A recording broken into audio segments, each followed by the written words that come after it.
To give the floor to Mr. Baecke, who's the CEJA chairman. Thank you. Thank you, Chairman. Dear members of the European Parliament, dear representatives of the European Commission and of permanent representations, dear colleagues. First, I would like to thank Paolo De Castro, Chairman of the Committee of Agriculture and Rural Development of the European Parliament, to make this workshop on the situation of young farmers in the EU possible today. In fact, many young farmers, members of CEJA, are present this afternoon to follow the workshop. Meetings with members of the European Parliament are very valuable for us, and we are in regular contact with all of you. We welcome very much today's exercise, which has brought experts to discuss the situation of young farmers and of rural youth in Europe. Ms. Zaborska highlighted some worrying issues for young farmers, such as the discrepancy in implementing measures for young farmers in member states, as well as the negative trend such as rural exodus. At CEJA we represent the young men and women behind all these figures mentioned today. These young men and women are eager to enter the agriculture sector, or they have just entered and are trying to get ahead in sometimes challenging situations. They are young agri-entrepreneurs full of passion for their profession, motivated to deliver the high-quality food and public goods European society needs now and will need in the future. Here to ask you, members of European Parliament, to be our supporters and create a new CEP which answers to the specific needs of young farmers, so that all expectations from society to agriculture can be delivered. Yesterday and today, young farmers from all over Europe met in Brussels to discuss what they think should be improved in the future. And let me share with you now our thoughts. Young farmers can only note that at this moment, renewal of generations is not considered a priority by too many member states. The figures, as also presented today by Ms. Zaborska, are clear. In the EU 27 as a whole, merely 3% of the programmed total public expenditure for CAP Pillar 2 for the period 2007-2013, so to say 10% of the overall public support provided under Axis 1, was allocated to Measure 112, only 3%. I urge you, members of the European Parliament, to support young farmers' call to change this trend. If we want agriculture to provide food security, environmental goods, services and territorial balance across the EU, we need young, innovative, entrepreneurial and dynamic young farmers. The EU should be ambitious in its objectives to install new entrants and young farmers, which contribute to all the objectives mentioned before and to the creation and maintenance of employment and jobs. In practice, this means that measures already available under Pillar 2 should be reinforced and rebalanced. In particular, we call for installation aid should be available to all young farmers and new entrants throughout the EU. At present, some member states do not use the installation aid available under Pillar 2. Concretely, this means that there is no level playing field in the EU for young farmers. A revised ratio of co-financing should be accepted to give a real incentive and opportunity to member states to prioritise renewal of generations. A ratio of 80% coming from EU level and 20% from national level should replace the current 50-50 ratio.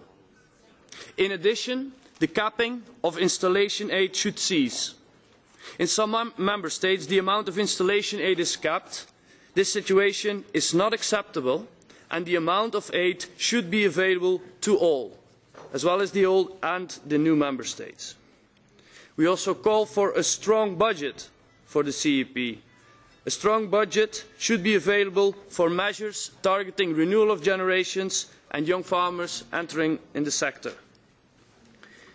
We would suggest in the first pillar, as CEJA we suggest, a top-up premium for young farmers, as well as the creation of a fund for reserves, a reserve for funds that are not used, which could be relocated to young farmers. So first pillar, top up for young farmers, and the reserve which can be relocated to young farmers. Furthermore, we call for reinforcement of measures supporting investment for innovation, competitiveness and clusters. In practice, installation aid should include a preferential access for young farmers to invest funds available under rural development. Subsidised loans should be linked to investment made by young farmers or new entrants when they are linked to innovation. And they should be made available when new entrants and young farmers want to cooperate, make clusters or networks to better market their products. This installation policy should be seen as far-reaching and comprehensive to support the renewal of generations in agriculture. It should therefore also include a knowledge voucher. This should be used by young farmers on their own demand according to their own needs. These knowledge vouchers could be used for advisory services, including training for new methods of production, diversification of the farms, phytosanitary training, direct selling or marketing training. An advisory service should be implemented as soon as a certain quota of requests from the young farmers have been registered.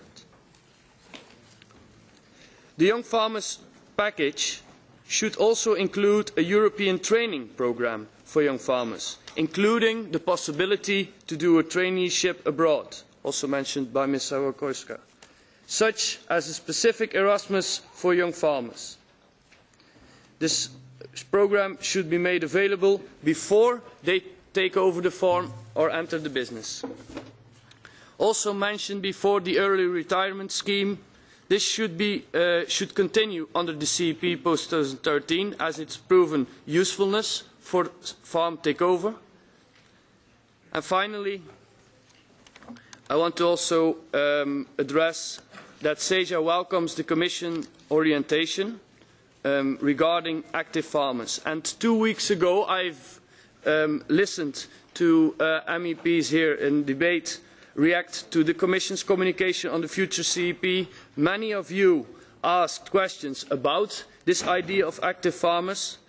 Let me reiterate that for us as CEJA, this is exactly what we see as a right direction for the CEP of the future. We believe that active farmers are farmers that are taking financial responsibility for managing the business and the production and who sell their products individually or through cooperatives. Active farmers are also those that are recognised by their public administration as such, and active farmers are the ones that are delivering public goods from their agricultural activity. Now let me conclude by saying that at CEJA we always follow your work at the European Parliament very closely. And you will know that for several years ago, Comagri wrote an own initiative report on the situation of young farmers. Now that we are in the process of a new CEP reform, we hope that this new Comagri, with its greater role after the Lisbon Treaty, can continue its focus on young farmers after this workshop. And a report on the specific situation of young farmers would be very much welcomed. Let me also take this opportunity to invite you all to the event to come on 15th of December with the title Investing in Young Farmers' Opportunities in Multifunctional Agriculture. It will take place in Brussels on 15th of December, as I said, in the Economic and Social Committee, and you will all receive a formal invitation.